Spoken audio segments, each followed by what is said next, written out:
If you're a lineman in charge of keeping the lights on, Grainger understands that you go to great lengths and sometimes heights to ensure the power is always flowing, which is why you can count on Grainger for professional-grade products and next-day delivery, so you have everything you need to get the job done. Call 1-800-GRAINGER, click Grainger.com, or just stop by. Grainger, for the ones who get it done.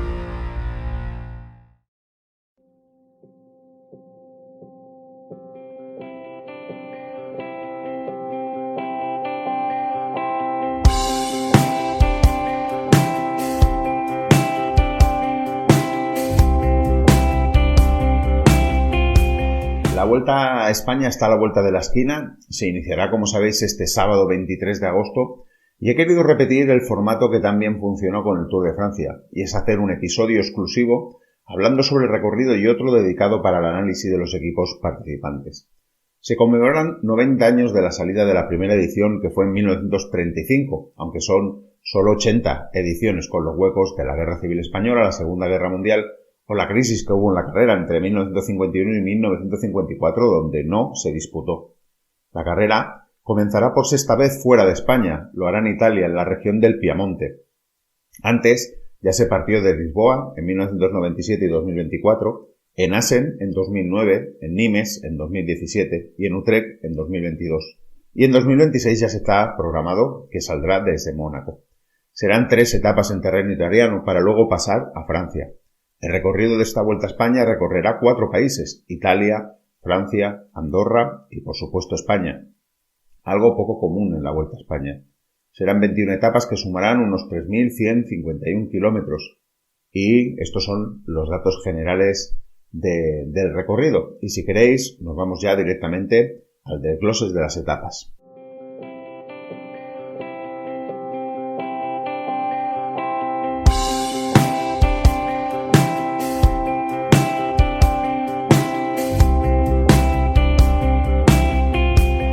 Vamos con el recorrido, un recorrido pues bastante made in Vuelta a España y no sé yo, luego si acaso al final de todo haré un comentario sobre él. La primera etapa será el sábado 23 de agosto, con salida en Turín y llegada a Novara. Serán unos 183 kilómetros y será una de las pocas oportunidades que tendrán los sprinters en esta vuelta. Y tendrán premio doble, además, porque tendrán la etapa y el liderato. Desde el año 2000, solo en 2 ocasiones, en 2007 y en 2020, se inició la carrera con una etapa en línea. Por tanto, es una cosa bastante inusual. La segunda etapa, domingo 24 de agosto, sale de Alba y se llega a Limone Piamonte, que es una pequeña estación de esquí. Llega la jornada es una jornada de esas que tendremos bastantes durante esta Vuelta a España. Y por eso yo creo que también se le puede criticar, porque vamos a ver muchas veces la misma película, o como mínimo me da a mí la sensación. Es una jornada unipuerto, se llega, como digo, a la estación de esquí de Limone Piamonte, son 7,6 kilómetros al 5,4%. Es cierto que tendrán un par de cotas no puntuables, una en los primeros 50 kilómetros, que son 12 kilómetros al 4,2%, y la otra pasados los 100 kilómetros, que es 1,5 al 5,9%. Aquí se llegó en el Giro de 2002 con una victoria para Stefano Garzelli. Se prevé que llegue un buen grupo de ciclistas, porque los porcentajes tampoco es que sean para seleccionar demasiado, y que se dispute al sprint, y ese rush final que hace pues, se piquen algunos segundos. Tercera etapa, lunes 25 de agosto, de San Mauricio Canaval a Ceres. Todavía estamos en Italia. Es una etapa corta, es una etapa nerviosa, que podría ser buena para la escapada, aunque no descartaría que los hombres fuertes busquen sus posibilidades. Son unos 135 kilómetros. Un puerto de segunda mitad de recorrido y un par de cotas no puntuables en la segunda parte para llegar al final. La llegada realmente son 20 kilómetros en continuo ascenso, lo que eliminará muchos de los sprinters puros, y sí que tenemos al final esos 2,2 kilómetros finales al 4,2%. La cuarta etapa, martes 26 de agosto, salimos de Italia, desde Susa, y llegaremos a Francia, a Boiron. Cruzamos los Alpes sin grandes subidas y con una etapa de difícil definición. De inicio en tercera, Y luego el col de Montgenebre, 9 kilómetros al 5,6%, y el col de Lotaret, 9,2 al 5%. Se corona a unos 127 kilómetros de meta. ¿Qué pasa luego? Pues que hay un terreno bastante favorable para recuperar y yo creo que aquí hay una previsión de que se llegue al sprint, aunque no sé si estarán todos los sprinters, si todos habrán podido recuperar de ese esfuerzo, pero todo va a depender en gran medida de si se hace pronto la escapada y el pelotón se lo puede tomar con un poco más de calma, que entonces sí que puedan llegar la mayoría de sprinters. Quinta etapa, miércoles 27 de agosto, después de casi 500 kilómetros de traslado, la Vuelta a España pisa terreno español y lo hará en la población de gironina de Figueras, y allí se hará una crono por equipos de unos 24,1 kilómetros. Yo creo que una etapa crono, yo como siempre digo, corta. A mí me gustan que las etapas cronos de por equipo sean un poquito más largas, pero que puede ser interesante también por esas pequeñas diferencias que pueden haber. Seguimos con la sexta etapa, que será el jueves 28 de agosto. Se saldrá de Olot y se llegará a Pal, en la estación de esquí. Primera etapa de montaña, con puerto de inicio, la collada de Sentigosa, 11,3 kilómetros al 4,1%, que seguro que servirá para formar lo que sería la escapada del día. Luego tendrán que afrontar la collada de Tosas, 24,8 kilómetros al 3,6%.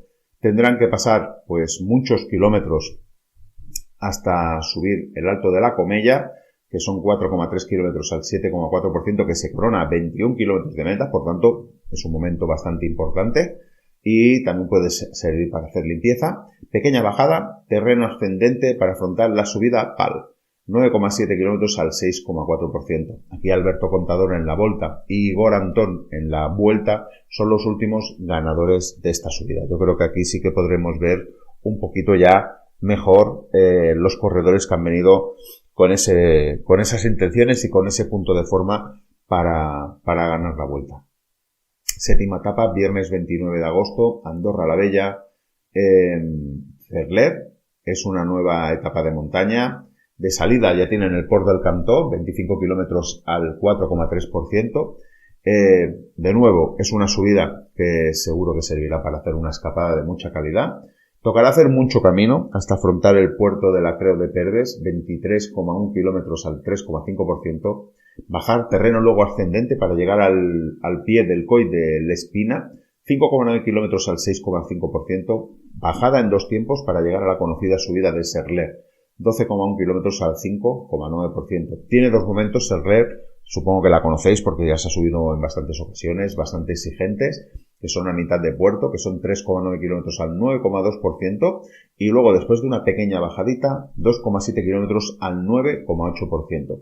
Entonces quedarán 4 kilómetros para meta y todo debería estar medido porque allí los porcentajes ya son bastante menores. Por tanto, tenemos aquí 2 etapas que pueden definir bastante las siguientes etapas de la carrera. Octava etapa, sábado 30 de agosto, Monzón-Zaragoza, 159 kilómetros, otro de los días destinados a los sprinters, seguro que no dejarán desaprovechar la oportunidad. Novena etapa, domingo 31 de agosto, Alfaro, estamos ya en La Rioja, estación de esquí Valdezcaray, 195 kilómetros. Se cierra la primera semana con una etapa de nuevo unipuerto. Veremos a ver si dejan que la escapada se haga con la etapa. Sin ir más lejos, la última vez que se llegó aquí, en la Vuelta de 2012, llegó la escapada encabezada por Simon Clack. La subida final a la estación de esquí de Valdezcaray son 13,5 kilómetros al 5,1%. Parte más exigente son los primeros 4 kilómetros, donde se puede llegar al 9%. Lunes 1 de septiembre, primera jornada de descanso. Luego ya tenemos la 10ª etapa. Martes 2 de septiembre, Parque Naturaleza Sedaviva. Estamos ya en Navarra. Larra Belagua, en Navarra.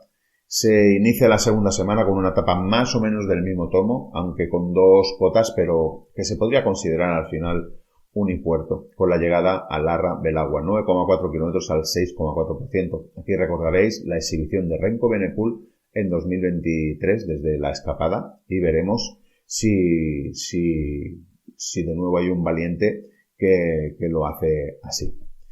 Etapa número 11, miércoles 3 de septiembre, Bilbao, 168,7 kilómetros. Etapa típica de sufrimiento en el terreno sinuoso del País Vasco, con un recorrido más parecido a lo que fue la etapa de la Vuelta de 2022 que a la del Tour de 2023. Pues en la parte final tenemos 2 pasos por el Alto del Vivero, cosa que no pasó en la etapa del Tour, creo. Y el Alto del Vivero son 4,3 kilómetros al 8,1%, por tanto exigente ese Alto del Vivero. Y lo que no estaba en la etapa de la Vuelta es el añadido, que sí que estaba en el Tour, y que no es poco, que es el Alto de Pique Videa, 2,1 kilómetros al 9,3%, que lo acabamos de ver, que es la típica subida que se hace ahora en el final del circuito de Guecho. Esta subida se corona a 8 kilómetros de meta, por tanto, un día chulo, yo creo que un día de esos divertidos. Etapa 12, jueves 4 de septiembre, estamos ya en Cantabria, en Laredo, y nos vamos a los Corrales de Buelma. Y es una jornada con el puerto de las Alisas, en los primeros 40 kilómetros, que servirá para hacer la escapada. Y luego tenemos la Collada de Brenes, 6,6 kilómetros al 8,3%, que puede servir para jugar a ser ciclistas, porque se corona unos 20 y pico kilómetros, 22 kilómetros para el final. No sé si se lo tomarán de descanso o si alguien intentará romper la carrera aquí en la Collada de Brenes. Vamos a ver, luego es bastante favorable el terreno, hasta llegar a meta. Etapa número 13, viernes 5 de septiembre, estamos en Cabezón de la Sal y nos vamos a Asturias y nos vamos a Langliru. Es la etapa más larga de la Vuelta y con los últimos 55 kilómetros donde se afrontará el Alto de la Mozqueta, 6,6 kilómetros al 8,1%, el Alto del Cordal, 5,6 kilómetros al 8,7%. Ojo aquí, como siempre, con la bajada del Cordal, que siempre es complicada y técnica. Y luego tenemos la subida final al conocido Alto del Angliru, son 12,3 kilómetros al 10,1%. Final que puede condicionar mucho la etapa por su dureza y por esperar ese momento final para moverse en esos tramos, por ejemplo, en el de las Cabanas, que están entre el kilómetro 6 y 7 con porcentajes del 20%, pero sobre todo en la cuña de las Cabres, que son entre el kilómetro 10 y 11 con porcentajes del 24%. No sé si sois muy fans del Angliru. Yo no lo acabo de ser mucho porque no se acaba de ver pelea. Simplemente es para arriba y el más fuerte que llega al final, ¿no? Y en cambio en los otros sí que puede haber alternativas, ataques. Bueno, vamos a ver. Pero bueno, que de vez en cuando está bien también verlo, el Angliru. Etapa 14, sábado 6 de septiembre, Avilés, La Farrapona. Nuevo día de montaña y con una fisonomía similar a la anterior, a unos 44 kilómetros para el final, se afronta el puerto de San Laurens Su, 9,4 kilómetros al 8,8%, bajada, y casi pues a afrontar el Alto de la Farrapona, que son 7 kilómetros al 8,4%. David Gadú en 2020, desde la escapada, y Alberto Contador en 2014 son los últimos ganadores de esta subida. Etapa número 15, domingo 7 de septiembre, Vegadeo Monforte de Lemos, ya llegamos a Galicia. Terreno gallego, terreno sinuoso, día complicado para pronosticar. Sobre el papel debería ser la escapada la que mandara en esta etapa. La última vez en 2021 ganó Magnus Cove desde la escapada, y en un terreno más o menos igual. Pero el pelotón los tuvo al final a tiro. Me parece que llegó con unos 18 segundos de ventaja. Por tanto, yo aquí tampoco descartaría el sprint. Llegamos al lunes 8 de septiembre. Aquí tenemos la segunda jornada de descanso. Etapa 16, martes 9 de septiembre. Pollo, Mos de Castro Ervile. Etapa más o menos calcada a la que recordaréis en 2021, sí, la de Miguel Ángel López, y en la que yo me bajo aquí, la de Enric Mas atacando y mirando atrás, más que adelante. La de la victoria de Clement Champoussin, que venía escapado, medio muerto, pero le dejaron respirar. Esa es la etapa con esos recuerdos. Y recordad que el final pues es en Castro del Viles, 8,7 kilómetros al 5,1%. Y antes pues habrá 3 cotas más que servirá para que haya ataques. Yo creo que han querido repetir una etapa que nos trae unos recuerdos bastante interesantes. Etapa 17, miércoles 10 de septiembre, Obarco de Valdeorras, el Morredero. Estamos ya en León, acabamos en León.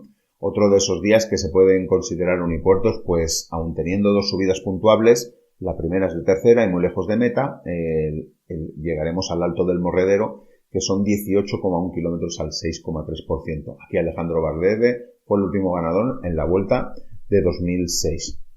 Etapa 18, jueves 11 de septiembre, Valladolid, 27,2 kilómetros de crono. Crono casi llana, son solo un único repecho, a unos 6 kilómetros, que son 700 metros al 5,6%.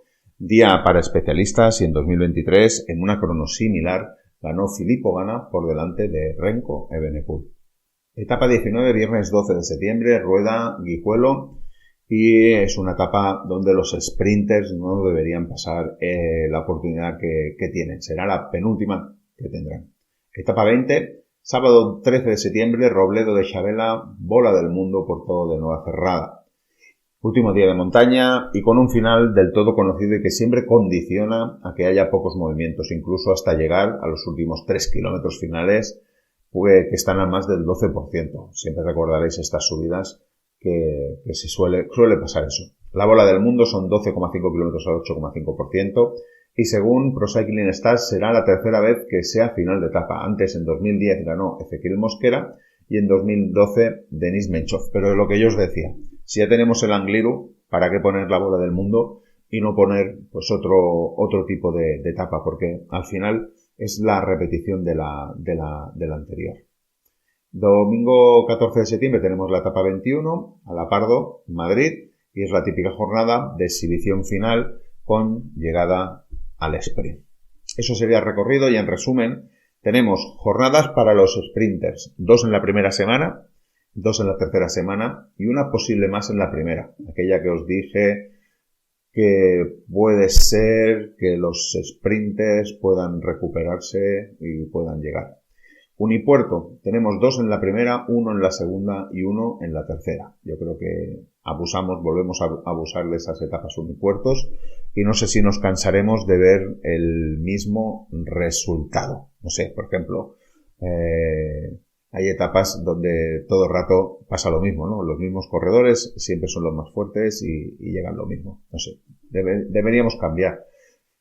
Una etapa con un puerto de paso que esté a unos 30 kilómetros de meta, un puerto duro que no sea final pero que se juegue uno en la bajada. Bueno, no sé, yo creo que se tendría que cambiar. Etapas tipo clásica, pues hay 2 en la segunda semana. Final picando, hay 1 en la primera y 1 en la tercera. Hay una crono por equipos, una crono individual que suman en total unos 51 kilómetros. Y finales más duro, con más montaña, hay 2 en la primera. Luego tenemos el Angliru y la Farrapona en la segunda. Y la Bola del Mundo en la tercera. Como veis, 11 etapas para escaladores de las 21 posibles. Por eso digo, veremos, no sé si nos vamos a aburrir de ver al mismo. Y os imagináis aquí a un corredor tipo Pogačar, y aquí no quiero decir tipo Vinegar, que se proponga, pues no sé, ganar esas 11 etapas que hay para sprinters. Vale, sería brutal.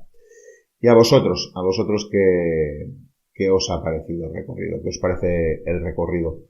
Si queréis hacerme un comentario, ya sabéis que me lo podéis dejar en los comentarios, os leo y os respondo, que tengo muchas ganas de saber si os gusta cómo está diseñado, si nos gusta y qué esperáis un poquito de esta Vuelta a España 2025. Bueno, será la semana que viene, cuando llegue el análisis de equipos. Intentaré presentarlo lo antes posible. Yo calculo que debería ser miércoles, por cuestión de fechas, debería ser el miércoles, pero veremos a ver si se espabilan los equipos a dar sus alineaciones, que ya sabéis que hay alguno que siempre tarda un poquito más. Muy bien, pues nada, hasta entonces, sed felices, disfrutad del ciclismo. Acordaros de darle al like. Chao, chao.